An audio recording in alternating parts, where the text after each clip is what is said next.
And moving on to our next panel this afternoon, or next presentation, we have Claire O'Neill from the Leans curriculum, and she'll be speaking about learning about neurodiversity in school. So Claire is an experienced primary and post-primary teacher and teacher educator. She is research active and currently researching different support approaches for autistic teachers. Claire writes regularly about autism, positive psychology, and strengths-based approaches, and her first solo authored book was published in February 2023. She's also the head of training for Thriving Autistic, a social enterprise committed to championing the rights of neurodivergent people. She is one of the Leans champions for Ireland. Claire, are you online?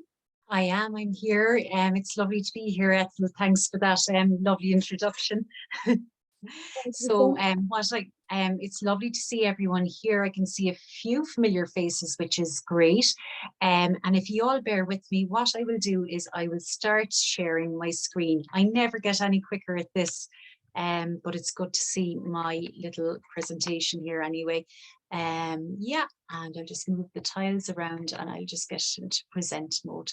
So if anybody would like a copy of the slides afterwards, by all means, just request them, and I'm happy to I am happy to send them out to anyone who might need them. And like Ethel said, today I'm going to talk about a relatively new curriculum called Leans, Learning About Neurodiversity in School. And I'll try and link it to the title of our conference here today as well, and link it to mental health promotion. I know myself when I am listening, and even if it's only a relatively short time, like the 45 minutes we have today, I do like to know what's coming next. So with that in mind, I just signpost what I'll be talking about today. I'm really trying to maximize time with the short bit of time that we have. And with that in mind, I suppose I will be doing a lot of signposting. And this is a topic that's very broad, but it's of very fundamental importance. So I will be introducing myself and the context that I'm teaching in. I'll be talking about the Leans curriculum and mental health promotion, and then a few more specifics on Leans itself for people who want to do a deeper dive, where to go for that deeper dive. And hopefully I'll have enough time left over for questions and answers, and hopefully there will be some as well. Okay, so context, and here I'm giving kind of a wider based context first of all. So Ethel has given a lot, and rather than kind of rehashing my CV, if I just go through some of the context that I'm speaking from today. So I have experience at all levels of education, and I have worked with the support services as well as a health and wellbeing advisor. So the topic of mental health and promoting mental health is something that's very important to me. I have a number of postgrads in inclusive education, and as Ethel said, I'm research active in this area. And I think most importantly today, in the context of this conference, I'm multiply neurodivergent myself, as is my partner and my children. So I'm an ADHDer, and I'm autistic as well. So I'm bringing that lived experience as well as professional experience to what I'm talking about today, which of course is Leans. Yeah. So taking kind of a deeper dive into the context, Leans is a curriculum that is developed by the Leans team. It's coming out of the University of Edinburgh. I believe we have the principal investigator of the Leans curriculum with us today, Sue Fletcher-Watson. She'll be speaking as a panel member, and I think she's presenting later on as well. So as a Leans champion, I have taught Leans in my own school. So I work day to day as a deputy school principal, and these are a few pictures from my school, and in every picture here there is a neurodivergent either member of staff or pupil, and a lot of these pupils are the pupils that I have taught Leans to myself this year. The little piece of art down the end is by my daughter. My daughter was in the class that I taught Leans to, and this is just a picture of me coming in and teaching it. What I do want to say is that a lot of the artwork used in the slides today is from the Leans curriculum, and the illustrations are by an artist called Claire Hubbard, and the content of the Leans slides are used with permission from Elisa Alcorn, who is the lead researcher on the Leans project. So why would we be interested in focusing on mental health through a neurodiversity lens? And these are some headlines that the Leans team have collated. And really the picture isn't, I suppose it isn't really pleasant, you know, and I definitely don't want this to be a tragedy talk or, you know, kind of a downer talk, but the reality is out there, there's a lot of research and a lot of evidence to suggest that we need to be doing a lot to support the mental health of neurodivergent individuals. So if we look at neurodivergent pupils and their well-being and education, we know, and I'm speaking very much from the Irish context, that there is huge under-resourcing in education at present, and there is also under-resourcing in mental health services, in health services. And, you know, together, when there's two huge fundamental systems like health and education being under-resourced, that is going to lead to issues and challenges in itself. Then we have other big issues and difficult issues like systemic inequality, curriculum pressure. We have a system based on neuronormative standards. So we have, in Ireland, we have a relatively new education system, and it's very much based on neuronormative standards. So what will suit the majority? You know, what will suit the majority? You know, assessments are kind of centered around the bell curve, all these neuronormative standards. These neuronormative standards don't always speak well to our neurodivergent learners. There are huge environmental challenges. At the moment when I'm speaking to you, it's just the end of our school day here, and I can hear the Hoover going, and I'm trying not to let it distract me. And school buildings are really challenging sensory environments. They really are, and this is something that comes up time and time again in the research, and I know from my own lived experience how demanding the environment of a school can be to a neurodivergent system. We have so many issues around communication, and you know, if we look at the concept of double empathy, when there are communication breakdowns, it's often seen as a deficit in a neurodivergent learner or person, rather than a breakdown in the communication exchange that needs to be kind of ameliorated by all parties involved. So many of our programs that we use with neurodivergent learners are based on deficit and not strengths and interests. And that's why I was delighted to hear in the earlier session there that there is a rise in strengths-based approaches. There is a rise in interest-based approaches, which is so, so important. And Rebecca Woods is somebody who has a really nice article on using interests when teaching and when supporting neurodivergent learners. So if I just go on to a few more, like stigma and poor understanding of neurodivergence is rife, and it does impact on well-being.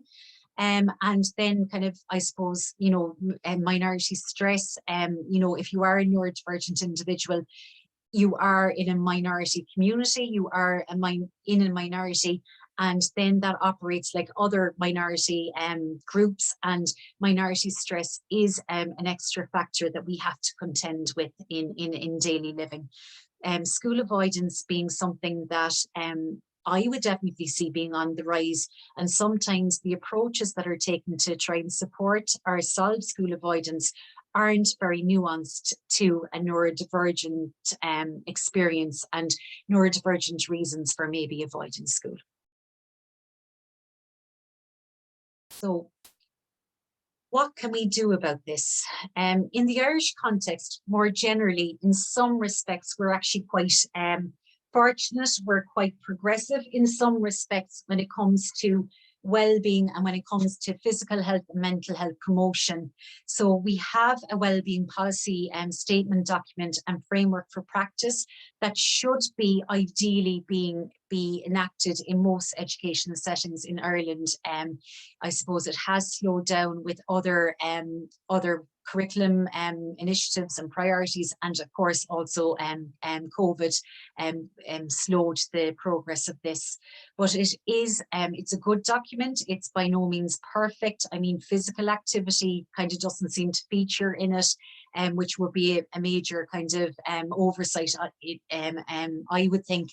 But by and large, it is a good document, and if it's followed well, it should bring about positive changes to supporting well-being and supporting physical and mental health in schools and in our learners. We have older documents that you know, give us guidance on how to promote positive school culture and climate, and positive school culture and climates that celebrate difference. We have different pillars that we look at when we are trying to support well-being. And then when we do need to take kind of a tiered approach, we do have a continuum of support in our schools. And the continuum of support is kind of broadly envisioned in that it's not just for academic needs and challenges, but it's also for social and emotional differences and challenges that we may need to support in the school setting. So then I think when we're supporting the mental health of our neurodivergent learners, we need to shore up all these general broad strategies with something more specific. And LEANS is a curriculum that can help with that.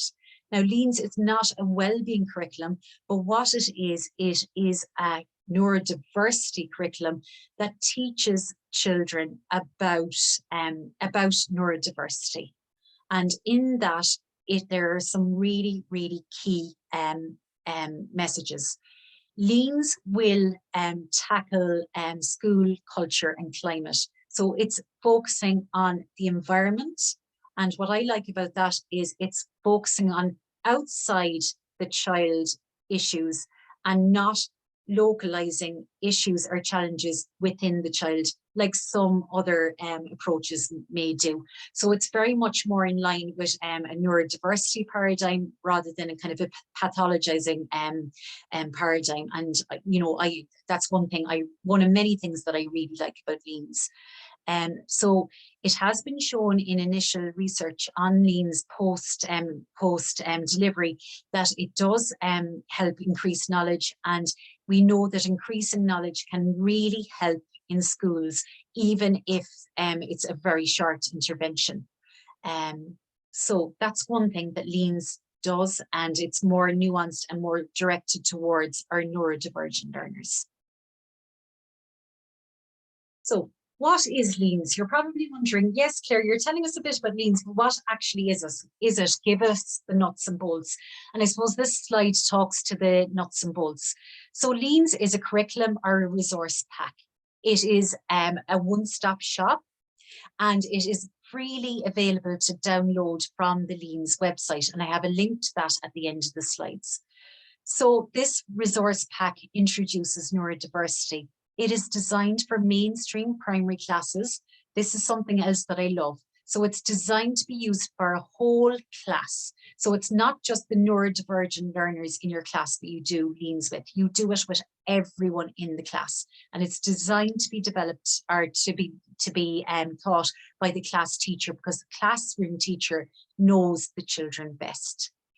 It is broadly designed for the 8 to 11-year-old age range. I think you could go a bit younger, and you could certainly go a little bit older with it, with minor adaptations. And you do have to follow the program to see what adaptations are okay and what adaptations are not recommended. It links to so many curriculum and wellbeing priorities, and will focus on big issues and big areas like inclusion, diversity, wellbeing, health, safety, citizenship, and human rights. And it would link in very much with sustainable goal planning as well. Okay, so the LEANS program and the big idea or the big picture is that it's based around changing skills, knowledge and attitudes. And just to make that a bit simpler, if you think of the verbs to think, know and do. So you're going to think in a new way, you're going to know new things, and hopefully you're going to do or act in a new way. That is explained really well throughout the various units in the curriculum. So the units that are in the curriculum there are 7 units, so there's more than 7 lessons, but there are 7 broad units. And the first unit focuses on neurodiversity. And what I love about it is it clears up the language of neurodiversity in a very clear and child-friendly way, but it's really, really accurate. So any other adults that might be in the room may be shadowing you as you're teaching this, their knowledge and their level of expertise will raise neurodiversity as well. So you will know the difference between neurodivergent learners and your neurodiverse learners, which is the whole class, and then only some of your class being the neurodivergent learners. There is a focus on classroom experiences. So there is an imaginary school, an imaginary classroom, and Mr. Oliver, the teacher with his teaching assistant, really works very hard and very well with a range of neurodiverse children to focus on their strengths and their challenges as they navigate school life in curricular areas and also in their social world. There is a lovely emphasis on communication and how we all have different communication preferences and that all communication preferences should be honoured. Needs and wants is such a useful piece of this curriculum. So what you might want might not be what you actually need, and there is a difference between a need and a want. So if the learner next to you has assistive technology and is using a laptop to produce their work, that may well be because they need to, and professionals have decided that they need this piece of technology to access the curriculum and to thrive and flourish in school. However, you might really want to use it. However, there is a bit of a difference between a need and a want, and that can be something that's really hard for not just children but a lot of adults to realise. And it's very linked in with the idea that equality and equity are actually two related but different concepts, and that equity is actually something that we're trying to establish in our inclusive schools. And that leads very nicely on to Unit 5, which is the whole idea of fairness. And there's a very humorous story about how 2 teachers bring fairness and their concept of fairness to kind of fairly ridiculous levels. And we learn through that fairness is not everybody getting the same thing, but everybody getting what they need to thrive and flourish in school. There is a nice focus on friendships and relationships and real difficulties in friendships and relationships as well. And it is explored, I think, in a very child-appropriate way, but also in a very real way. There's no kind of easy fixes in these stories, and people struggle in these stories, and there isn't kind of always nice, neat, happy endings. Like, there is generally a resolution, but it's not kind of wrapped up in a nice little bow. It's very realistic. And then a piece that I love, there is a piece on reflecting on our actions, but also on our learning from LEANS.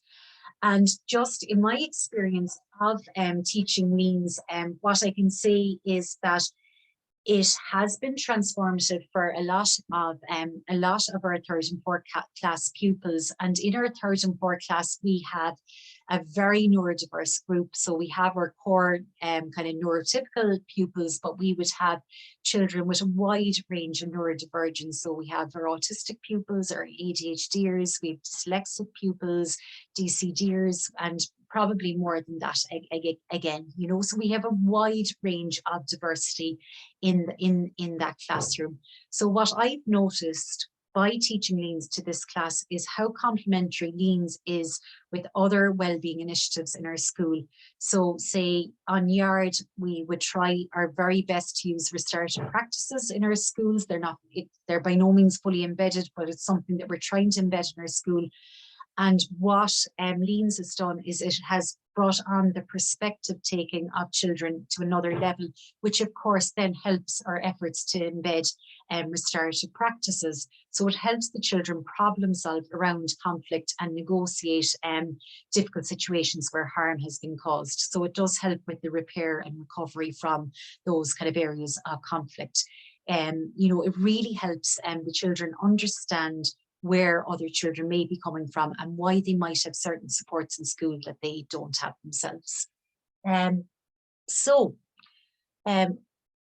suppose sorry, I'm just going to go back a slide there now, bear with me. Hopefully this will go back the way, yeah. So I suppose I am really happy to be a champion for Leans because I have taught it. My daughter was in the room when I was teaching it. She will say that she's obsessed with Leans.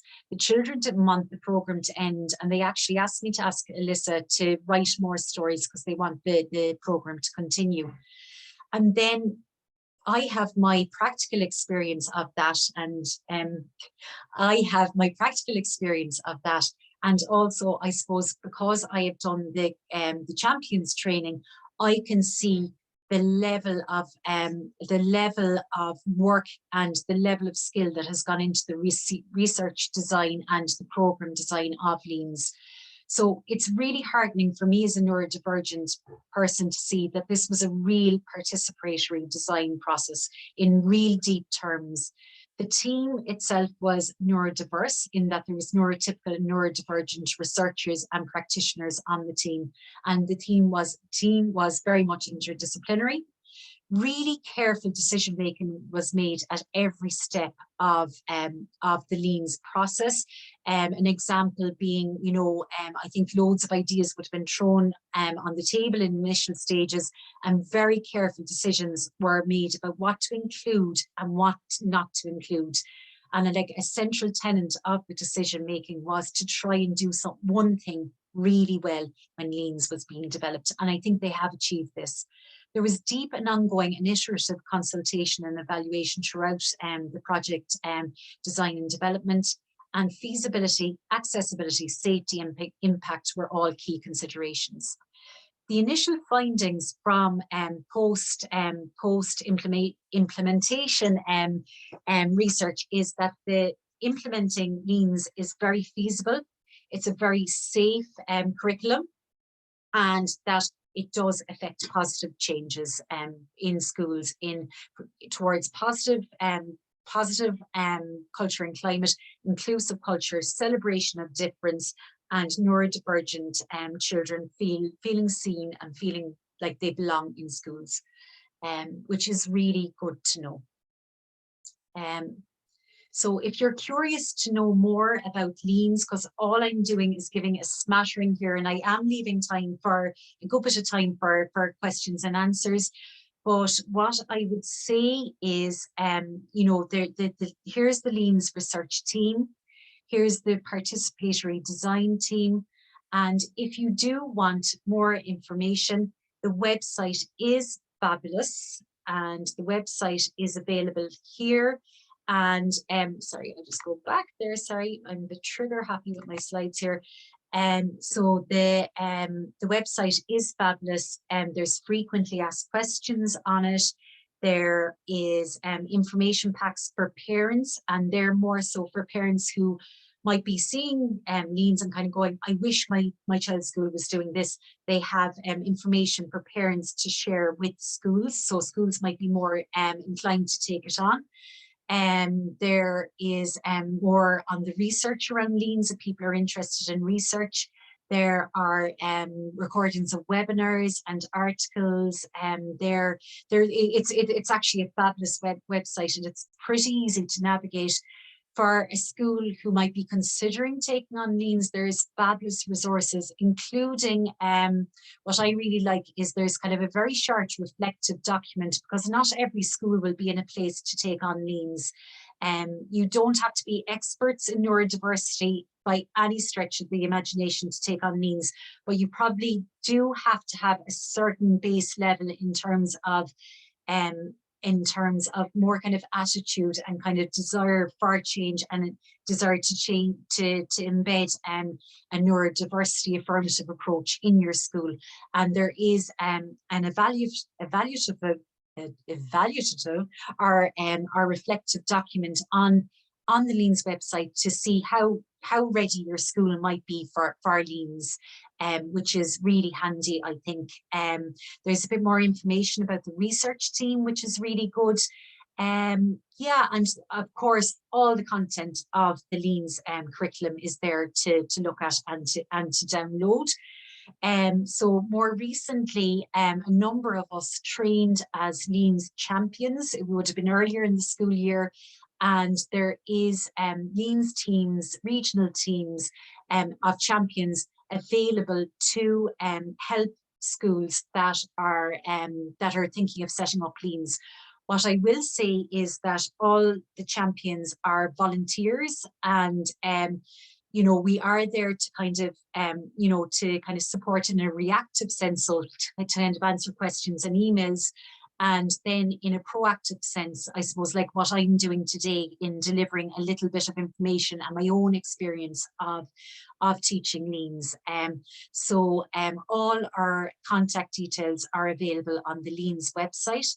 If anybody wants to reach out to me, my Twitter handle is there. It's probably the best way to get in touch with me. It can take me a few days to get back to people, just being honest, and especially at this time of year in schools. So just to say, like, as a neurodivergent person, as a parent to neurodivergent children, and as a teacher who has delivered Leans, I am really comfortable and confident in recommending Leans as a very, very well developed, well considered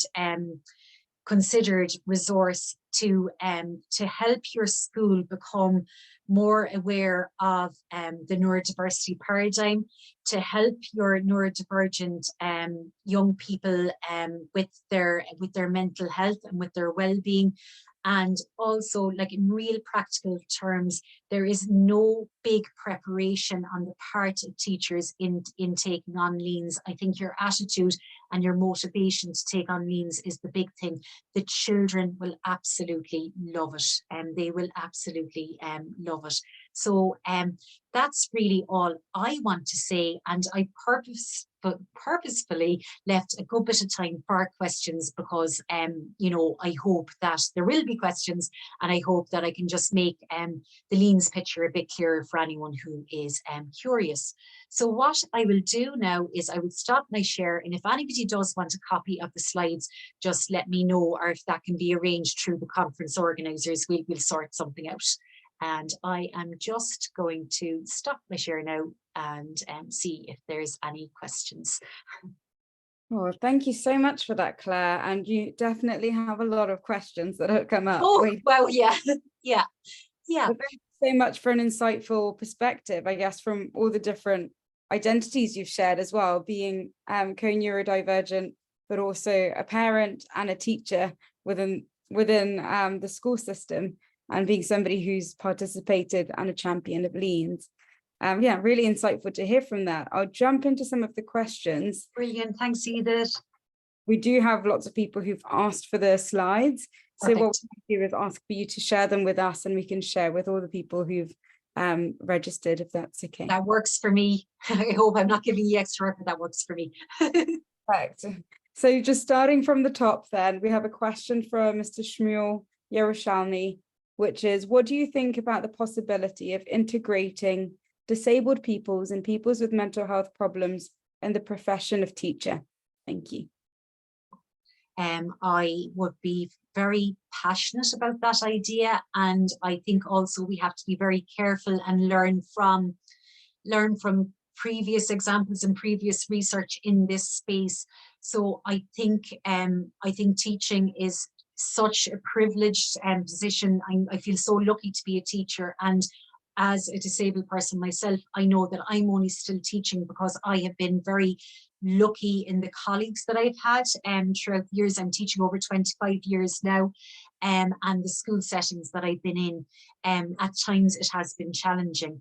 And things that have worked for me is that my colleagues have accepted me for who I am and for all my quirks and, you know, and my challenges, but also my strengths. And I've always been encouraged to use my strengths in teaching, and by and large have got supports with challenges I may face.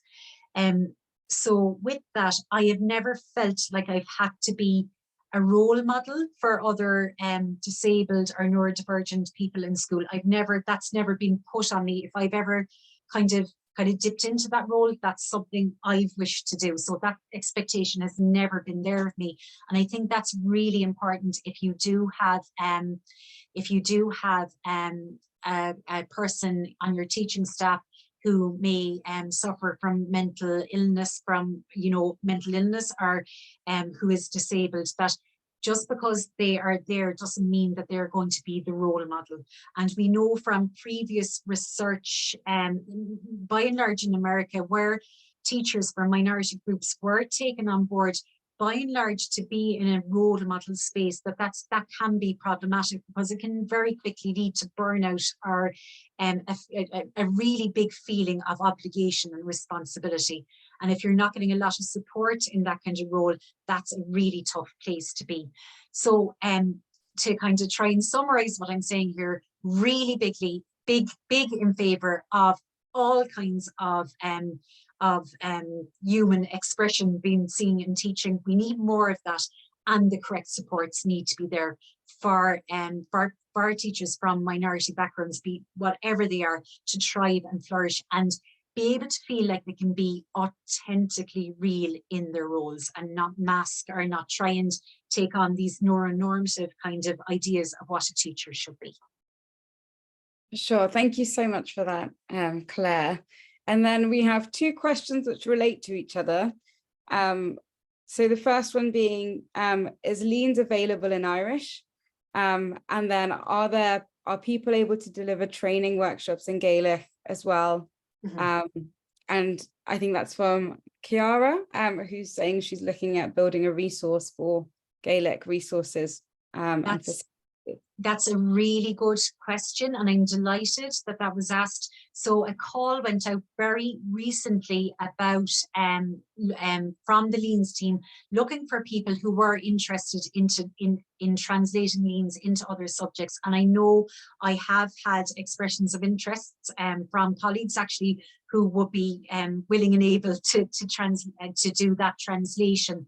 So what I would say to I don't know if it's Chiara, but if that's something you're interested in, maybe do make contact with the Leans team, and even just look at the Leans website beforehand, because I know there is quite a bit of information there. But I don't see why Leans could not be translated into Irish or Gaelic, if it's Scots Gaelic you're looking for it to be translated into.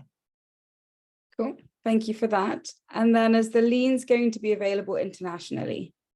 Yes, so Leans is available internationally. I know there's over 5,000 downloads. So Leans, when it was being designed, was designed with schools in the British Isles and Ireland in mind. So it does map on very nicely to say the curricula in England, Wales, Scotland, Northern Ireland and Ireland. Don't want to leave anyone else out, but I do know that people have downloaded it and used it in other countries, and I don't see why that wouldn't be the case, you know. It's not that it's so tied to curriculum, say strands or anything like that, that it couldn't kind of be broadly kind of used with other curricula. Thank you for that. And then how long does it take to implement Leans? Is a question. Okay, really good question. So it is off the shelf. So once you download it and spend a bit of time looking over it, you are ready to go. So it would take about a term. So it would take about 12 weeks, I think, to do it well. The guidance is not to try and shorten it. You can extend that. So when I say over a term, that would be kind of a once a week session. You would be looking for 45 minutes to an hour, which might seem like a long time for 8 to 11-year-olds, but I know myself, and it wasn't that I was teaching, like I wasn't like putting on my best performance in every lesson. The children generally didn't want it to end. For sure, it was getting a bit long for one or two, but generally they didn't want it to end. And the 45 minutes to an hour, I think, is very doable with Leans, because the lesson changes in terms of pace and activity, and the lessons are very kind of gentle, whereas the children will be learning loads. They're not very demanding in terms of, they'll enjoy them. They'll learn loads without realizing they're working really hard learning. Sure, thank you. And then we have a question from anonymous suggester, which is, what can institutions do to meaningfully destigmatize neurodivergency in mental health? And do people experiencing these feel that policies that hide the prominence of these disadvantage them? Okay, there's a lot in that question. So if I go to the first part, and I'll try and go to the second part. So I think really it's something that we have to work harder on. I think there are efforts being made, but this is something we really have to put a lot of effort into, because what I'm seeing in my own research and in my own experience day to day, there is so much stigma and misunderstanding still out there. And it's not just kind of like in the general ether. It could be out there in a professional development you go to. It could be out there in a program you pick up off the shelf. It could be a conversation you have in the staff room. It's everywhere, and when we know better, we do better. So if we're trying to destigmatize, we have to upskill in our knowledge. We have to have a more solid knowledge base. How do we do that? We have to listen to people with lived experience. Do we listen to people only with lived experience? No, we can listen to all sorts of voices. But in my experience, the voices of people with lived experience have been silenced for too long. And it's really nice and heartening that there are conferences like this with so many neurodivergent speakers. So listen to people who have lived experience of this. Be very critically, critically aware or curious when you're delivering a program. So for example, if a social skills program doesn't sit right with you, look at it. Why doesn't it sit right with you? And maybe look, how aligned is this with a neurodiversity affirmative, kind of approach, or how in line is this with somebody who is very considerate and very informed of the difficulties that a lot of us have with mental health? So, for example, a social skills program that's insisting on eye contact, that's insisting on somebody sitting quietly and taking turns of the same length in conversations, that's really based on neurotypical or neuronormative standards, is probably not very much in line with a neurodiversity affirmative program. So we just need to be very aware and not just take things at face value. We need to question what we're using in our teaching and using in our educational institutions. And of course, policies, I can't remember the second part, but policy is really important in this. And I suppose I'd reiterate that when policies are being developed, I would love to see the voices of those who are being supported, being represented and foregrounded in the policy development and in policy evaluation. Thank you. I could say a lot more, but I better not. For sure. And I'm sure some of it might come up as well in the coming questions, which I'm aware we didn't have too much time. But I think with two questions together, there's a question around, in the Irish context, is giftedness a segment of neurodiversity, which I think maps onto exceptionality and twice exceptionality, currently not being recognized under the neurodiversity umbrella. And the leading question for that being, are the Leans team looking into addressing exceptionality at all as part of the program? So in the stories, there are children that would definitely, I would feel, align with that type of profile. So that's lovely. I think, there's so many kind of different ways of being kind of represented in Leans. So, we know some children have specific, they've been identified with specific in a specific neurominority. Some haven't, but would have a lot of traits. So there are definitely children in that classroom, in the imaginary classroom, that would very much align with a profile of a child who is exceptionally able or even twice exceptional. I think a big issue in the Irish context and exceptionally able children and dual exceptional children is lack of resourcing. So, for example, if I use my own setting as an example, in my setting, over 30% of our children are neurodivergent. So that doesn't line up with kind of the figures we're given. And I don't think our school is unique in that. We might be unusual, but we're not unique. And we have 2 autism classes, which would cater for 12 of our autistic pupils. We have 1 special ed teacher who is me. And, you know, so there would be other areas of learning needs there besides children who are neurodivergent. And we would have exceptionally able learners as well. But then when you look at what you have and how much you can divide yourself out, you have to make difficult decisions. Is that right? No, it's not right. But I think that is a big factor in exceptionally able children not maybe not getting all the supports they need. And that's where I think we have to look at other approaches. For example, universal design for learning, I think, is an approach, if used really well, can really help those type of learners. And also using strengths-based approaches and having learners know what their strengths are and letting them use their strengths is another way that we can really help and support those exceptionally able children. Thank you. And I think I'll go with one final question because more have just come up. And then we'll let you break for a while, which is, how does LEANS fit into the existing school curriculum, primarily for secondary school? Does something have to be dropped elsewhere?